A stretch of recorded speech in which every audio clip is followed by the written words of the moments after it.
Hola, muy buenas a todos. Empezamos el primer vídeo de endocrinología. Lo vamos a empezar con diabetes, ¿ok?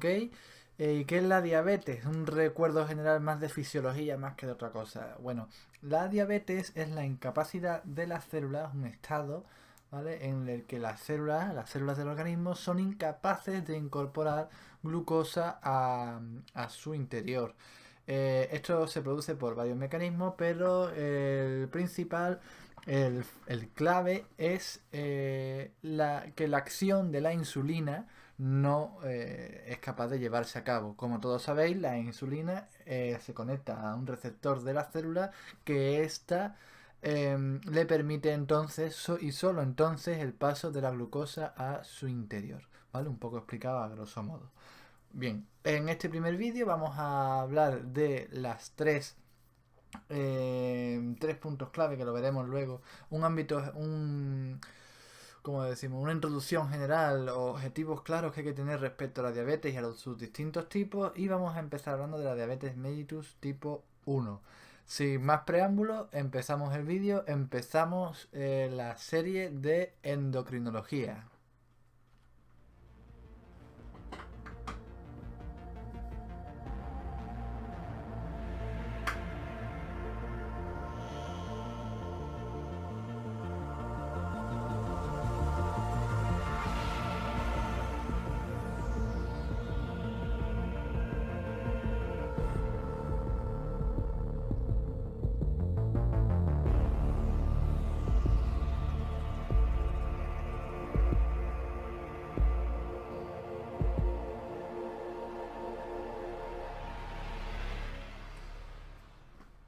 Bueno, pues como habíamos dicho, empezamos con endocrinología, obviamente, empezamos con la diabetes y vamos a ver, lo paso ya directamente, como he hablado en la introducción, los tres puntos principales que va a ser la fisiopatología, una mención, una definición clara de los distintos tipos de diabetes, los valores diagnósticos que nos encontramos en la diabetes, ¿vale? Y cuál es el objetivo control para el tratamiento de la diabetes, es decir, a dónde queremos llegar, ¿no? Aquí creo que me he saltado, he estado un poco en desorden, pero bueno, el diagnóstico vendría después.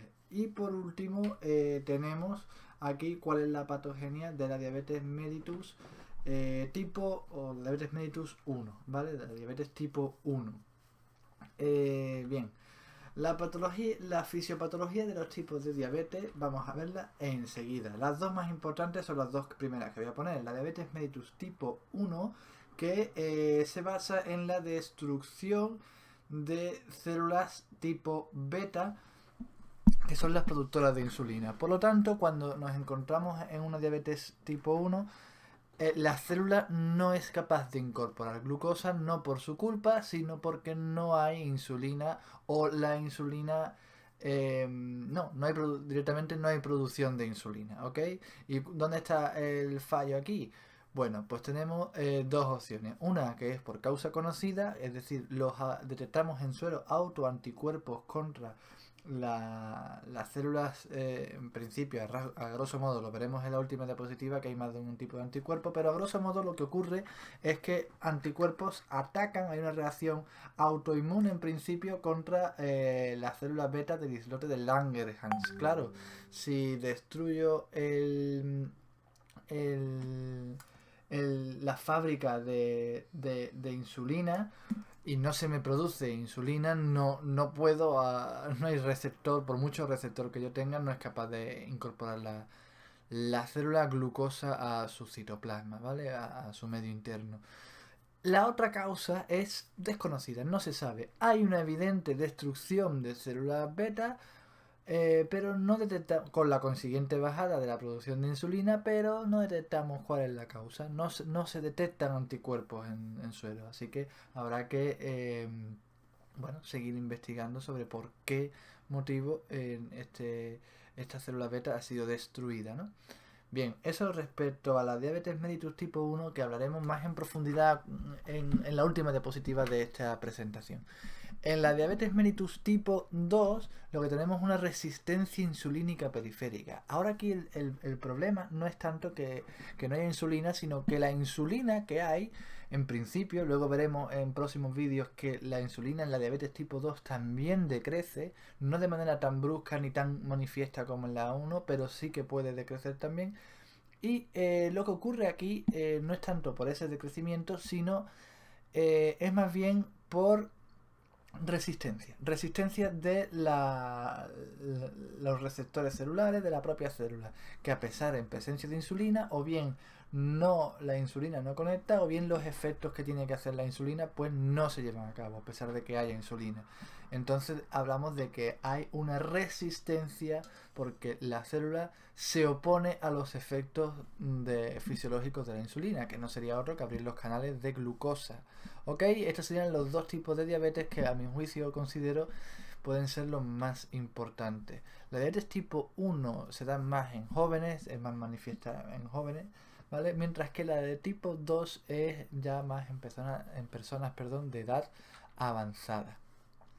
Luego tenemos la diabetes tipo MODY, que se hereda de manera monogénica, diabetes monogénica pongo aquí, ¿vale? Que es como una diabetes en el adulto, pero que se da en el paciente joven.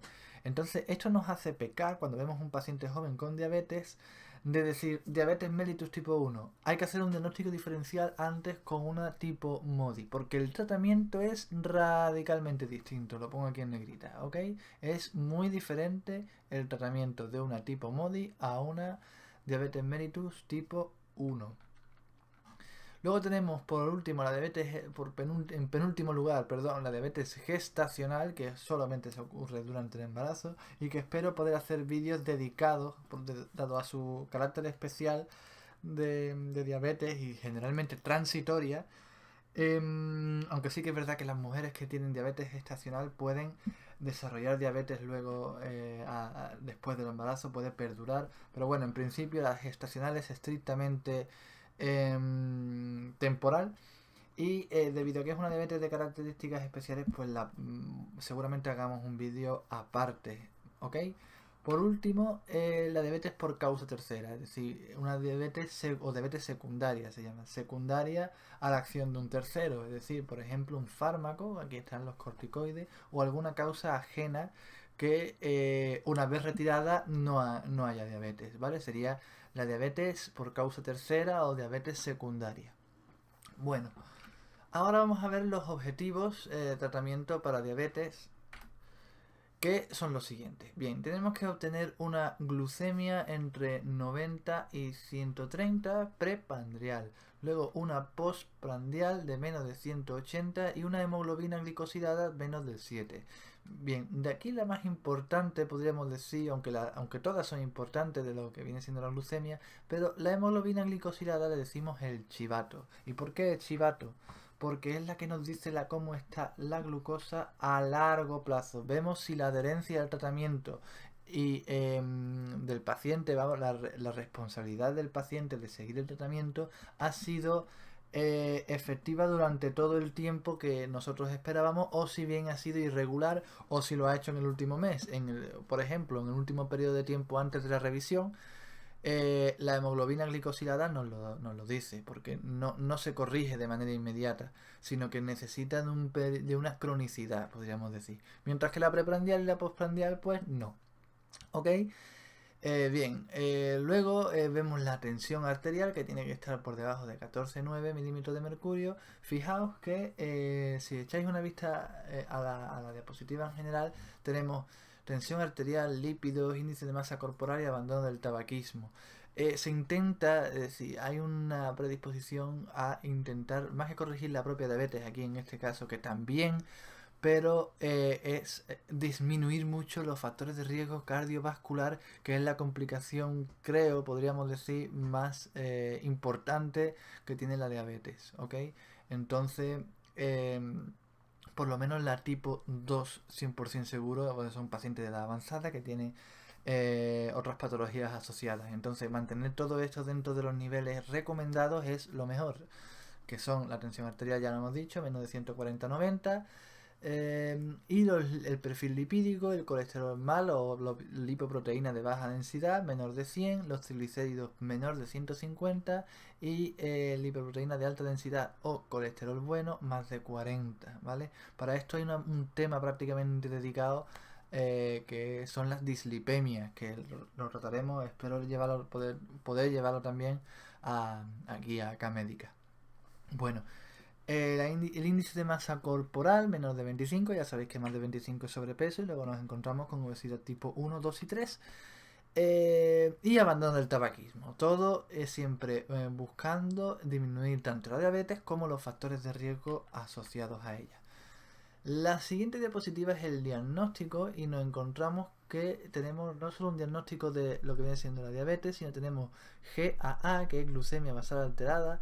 Tiene otro nombre, la sigla GAA tiene otro significado, pero o glucemia aleatoria alterada, no lo sé con seguridad, pero vamos, es lo mismo que decir glucemia basal alterada o prediabetes, un estado de prediabetes. Y luego tenemos ITG, que es intolerancia a la glucosa. Y nosotros tenemos varias maneras de diagnosticarla. Si nosotros tomamos una glucemia basal, ¿vale?, que es mayor a 126, podemos decir que tiene diabetes. Generalmente se hace una segunda prueba para confirmarlo, ¿vale? Si está entre 100 y 125, decimos que es un estado de prediabetes, porque no es normal, pero no cumple el requisito para decir, mira, usted es diabético, ¿ok? Entonces, eso, entre 100 y 125, glucemia basal alterada, prediabetes, y es un momento en el que la diabetes aquí sí se puede corregir, ¿vale? O se puede por lo menos mantener en un estado de prediabetes perpetua y no entrar en ser paciente diabético. Luego tenemos un caso especial que es la intolerancia a la glucosa, que veremos cuando lleguemos aquí. Vamos a la siguiente columna. La siguiente columna es que si yo cojo una glucemia aleatoria, esta glucemia basal tiene que ser en ayunas, pero esta glucemia casual, si la cogemos en cualquier momento del día, haya comido, no haya comido, lo que sea, me da igual, si está por encima de 200 ya tenemos diabetes mellitus, ¿ok? Si le hacemos una sobrecarga oral a la glucosa, que es esto, que es un test que se hace con se le da al paciente una solución dulce, es decir, que está muy concentrada en glucosa, pues se le da al paciente y vemos ahí la capacidad que tiene, después de un tiempo razonable, el paciente la capacidad que tiene de absorber sus células esa glucosa que le hemos propiciado nosotros vía oral. Sí, hay otro test que es el test intravenoso, pero bueno, no está aquí. Si da más de 200, las células no son capaces de incorporarla, por lo menos en el tiempo que se debería poder incorporar, y tenemos diabetes mellitus diagnosticada también. Y por último, la hemoglobina glicosilada, que la hemos mencionado antes también, es mayor de 6,5. Si está mayor de 6,5, decimos que el paciente es diabético. Tenemos aquí los valores normales, que son menos de 100 en glucemia basal, menos de 140 en una sobrecarga oral y menos de 5,7 en hemoglobina glicosilada. Y tenemos aquí este valor en ITG. ITG es intolerancia a la glucosa, como puede ser intolerante a la lactosa, ¿vale? Que es que una intolerancia a la glucosa es que el paciente no es capaz de incorporar glucosa, pero desde el intestino. Es decir, es intolerante, no es capaz de absorber glucosa. Entonces, después de la sobrecarga oral de la glucosa, tenemos 140 a 199 o eso, creo. Vamos, sí, creo que sí. ¿Ok? Bueno, desde el intestino, no sabría decirte si es el intestino o es otra historia, pero bueno, simplemente cuando me salgan los valores desde 140 a 199 en un test de sobrecarga oral de la glucosa, tenemos intolerancia a la glucosa. Bien, el diagnóstico, claro, aquí hemos dicho, bueno, me puede decir, ¿hay diabetes mellitus tipo 1? 2, ¿cómo sé yo cuál es? No lo puedo saber con los valores. Los valores me están diciendo que tengo efectivamente una diabetes, pero no me dicen nada más. Entonces, ¿cómo hago el diagnóstico? Pues antes que pruebas moleculares y rollos y como vemos aquí una imagen de anatomía patológica, que hombre, se puede hacer, pero es un rollo aparatero, hay un método más eficaz, que es el diagnóstico diferencial mediante la observación de los patrones clínicos.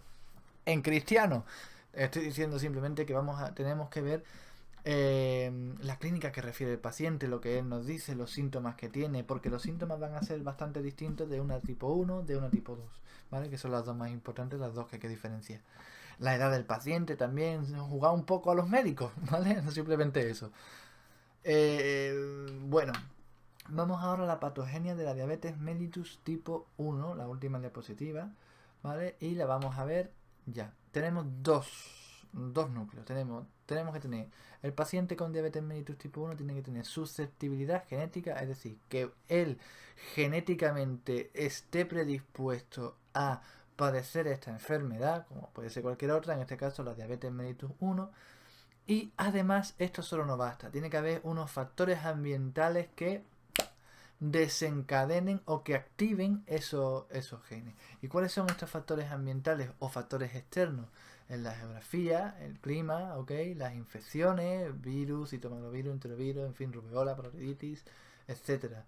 La dieta, una dieta rica en proteínas y nitrosaminas, también favorece la aparición de la diabetes y la exposición ante determinados tóxicos. Seguimos con la patogenia. ¿Qué ocurre? Que cuando estas dos condiciones se dan, se fija una diana que es la célula beta.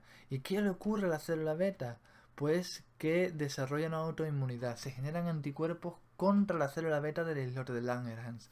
Este ataque mantenido en el tiempo, que es irreversible, no se puede parar, desemboca en la destrucción de la célula beta, la fábrica, el núcleo de fabricación de insulina. Por lo tanto, vamos a tener una hipoinsulinemia y por lo tanto a la célula le va a costar trabajo cada vez más absorber glucosa a su interior. Bien, aquí a la derecha tengo puesto una gráfica que es la patocronia de la enfermedad. Y con distintas cositas puestas. Bueno, esto azul es la masa beta, ¿ok? Esto es la masa beta, es decir, la cantidad de células betas que hay. Que va a ir con un paciente que tiene susceptibilidad genética y que en un momento dado no está puesto, pero hay unos factores ambientales que propician esta activación de la enfermedad, pues va a caer en picado la masa celular, va a haber una destrucción de esa masa celular. ¿Cómo lo sabemos? ¿Cómo lo podemos detectar? Mediante los anticuerpos que lo habíamos dicho antes, detección de anticuerpos, ¿vale? Esta detección de anticuerpos, tenemos aquí el GADA, el primero que aparece, que desde aquí quiero mandar un saludo y aprovecho a una amiga mía, a Paula, que está en Alemania, que es farmacéutica y que he tenido una duda porque he tardado mucho en lanzar este vídeo porque no sabía que tenía que ver este anticuerpo, que lo vamos a explicar ahora. Un saludo, Pauli. Un beso, aunque estés muy lejos. Bueno, ¿qué es el GADA? El GADA es un autoanticuerpo que actúa contra la glutamato desoxidasa, creo. Glutamato desoxidasa, sí. ¿Y qué hace la glutamato desoxidasa? Cataboliza el paso de glutámico, de ácido glutámico o glutamato a GABA. Entonces mi duda venía, cuando mi quebradero de cabeza, es que ¿qué tendría que ver eso con el páncreas, ¿no? O que la célula beta, ¿a qué santo viene ahora el GABA? Y resulta que el GABA tiene una acción en las funciones pancreáticas de liberación de insulina. Ya está, explicado. Es un autoanticuerpo que actúa contra esta enzima que categoriza un paso a GABA. Si no hay eso, pues hay menos producción de insulina. Simplemente eso. Luego tenemos otros anticuerpos que irán apareciendo progresivamente, como el anticuerpo antiinsulina, que ataca directamente la insulina, el anticuerpo anticélula beta y el anticuerpo antirreceptor tipo tirosina, ¿vale? Creo recordar que era. Bien. Aquí tenemos, bueno, ahora explico estos dos últimos que no son anticuerpos. ¿Qué pasa? Aquí en este momento de la pérdida de masa beta lo que tenemos es una insulitis. Pero ¿qué ocurre? Que a continuación llegamos a una fase de prediabetes y por último llegamos a la diabetes con el paso de los años. Hay diversos estudios que intentan, el problema de esto es que la destrucción de la masa beta comienza antes de dar síntomas. Y cuando ya da síntomas, ya apenas hay beta, ya se la han cargado todos los mariquitas.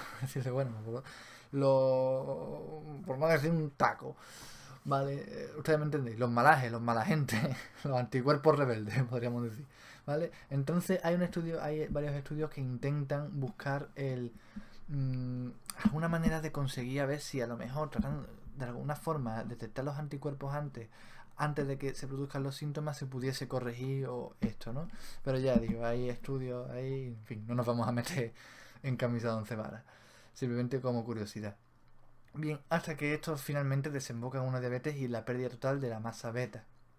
Esto se evidencia mediante test de suero intravenoso, solución intravenosa de glucosa, y esto es de sobrecarga intravenosa de glucosa, perdón, y este es sobrecarga oral a la glucosa. Se hacen los dos y se pone de manifiesto, ¿vale?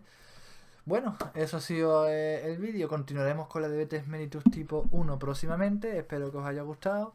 Un saludo y os dejo con el resumen que me hizo mi amiga Paula por un audio de WhatsApp.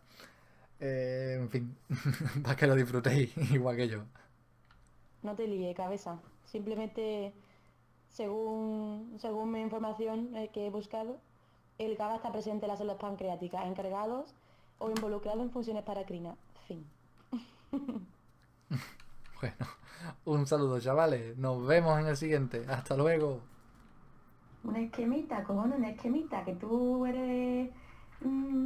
pasas cosas, te cuesta hacer un esquema, ¿viste? Un esquemita y se entiende, esto se entiende así más fácil.